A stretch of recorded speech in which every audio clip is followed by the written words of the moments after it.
Imaginez un instant qu'il existe une sorte de siphon, un siphon invisible, qui chaque année aspire des milliards des pays les plus pauvres pour les envoyer vers les plus riches. Ça a l'air fou, dit comme ça, mais c'est la découverte assez dingue d'un rapport du World Inequality Lab. Et ce qu'ils ont mis au jour, c'est un mécanisme caché avec des conséquences, on va le voir, absolument énormes. Alors, tout commence avec un seul chiffre. Un chiffre qui paraît tout petit mais qui en réalité change absolument tout. 1%.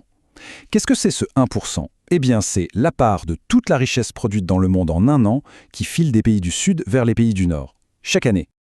Et pour qu'on se rende bien compte de ce que ça représente, l'image est assez parlante. Imaginez, à chaque fois qu'un dollar d'aide au développement est envoyé vers le Sud, eh bien il y a en fait 3 dollars qui, discrètement, repartent dans l'autre sens, vers le Nord.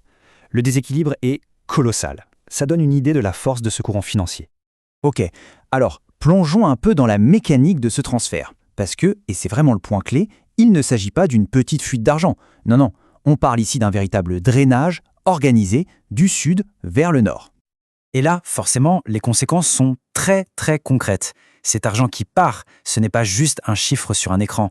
C'est des écoles qu'on ne peut pas construire, des hôpitaux qui n'ont pas assez de matériel, des routes, des ponts qui restent juste des plans sur un bureau. En gros, c'est un mécanisme qui vient littéralement cimenter, verrouiller les inégalités à l'échelle mondiale. La question qui vient tout de suite à l'esprit, c'est mais comment est-ce possible? Comment un tel système peut-il exister? Eh bien, la clé pour comprendre tout ça, elle nous vient d'une vieille expression, une expression qui date des années 60, le fameux privilège exorbitant. Le privilège exorbitant, qu'est-ce que c'est exactement? En fait, c'est un terme qui a été inventé par le ministre des Finances français de l'époque, Valéry Giscard d'Estaing. Et il l'a utilisé pour décrire un avantage complètement unique qu'avaient les États-Unis. L'idée est simple. Comme tout le monde utilise le dollar, comme c'est la monnaie de référence mondiale, les États-Unis peuvent s'endetter, emprunter de l'argent pour presque rien. Un coût vraiment dérisoire. Mais là où ça devient vraiment intéressant, c'est que ce privilège, ce n'est plus seulement l'affaire des Américains. Aujourd'hui, ça s'est étendu. D'autres grandes puissances économiques du Nord en profitent aussi. On parle de la zone euro, on parle du Japon. En fait, ils ont créé une sorte de club, un bloc puissant qui, collectivement, profite du même avantage. Bon, et maintenant, on aborde la partie peut-être la plus dérangeante de cette analyse. La question de fond, comment un tel système, qui est fondamentalement déséquilibré, a-t-il pu être mis en place? En d'autres termes, qui écrit les règles du jeu? Parce qu'on pourrait se dire, après tout, que c'est juste la loi du marché, non? Le résultat naturel de la compétition économique mondiale et une conséquence inévitable. Mais est-ce que c'est vraiment ça? Eh bien, la réponse du rapport, elle est sans appel. Non, absolument pas. Ce n'est pas un accident de parcours. C'est voulu. C'est une conception. Le système a été pensé pour fonctionner exactement comme ça. Et cette architecture, elle repose sur 3 piliers principaux. D'abord, il y a ce qu'on appelle les règles de Bâle. En gros, elles disent à toutes les banques du monde, le truc le plus sûr dans lequel investir, c'est la dette des pays riches. Ça crée une demande artificielle automatique. Deuxième pilier, les banques centrales des pays du Sud. On les incite très fortement à garder leurs réserves de sécurité en dollars ou en euros. Ce qui, bien sûr, renforce la domination de ces monnaies. Et enfin, le troisième pilier, ce sont les agences de notation. Elles viennent confirmer tout ça en donnant systématiquement les meilleures notes à la dette du Nord. Le résultat, c'est un cercle vicieux qui tourne tout seul, une mécanique parfaitement huilée.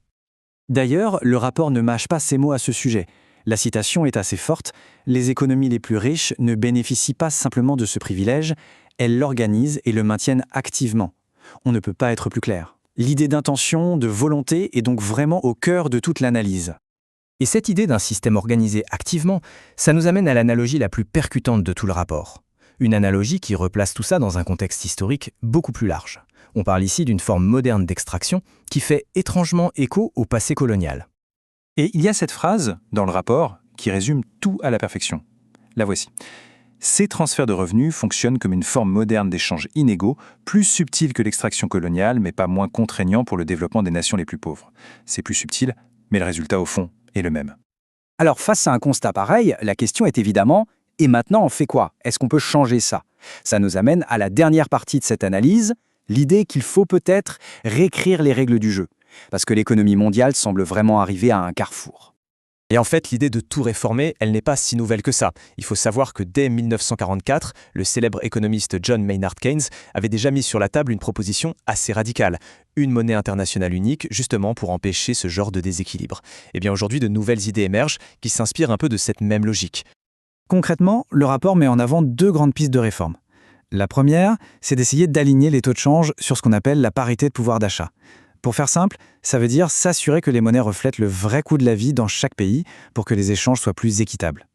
La deuxième idée, c'est de mettre une taxe sur les mouvements de capitaux internationaux qui sont jugés excessifs pour calmer un peu le jeu de la spéculation financière. Et on termine sur cette question qui est sans doute le véritable enjeu aujourd'hui. Finalement, la question n'est plus de savoir si le système va changer, mais plutôt comment il va changer. Est-ce qu'il faut le réformer de l'intérieur, maintenant, pendant qu'il en est encore temps, ou est-ce qu'il faut simplement attendre qu'un autre système, un système rival, vienne le bousculer de l'extérieur? C'est le dilemme, le choix vraiment crucial auquel les grandes économies mondiales sont confrontées. Et c'est une question qui, c'est sûr, laisse à réfléchir.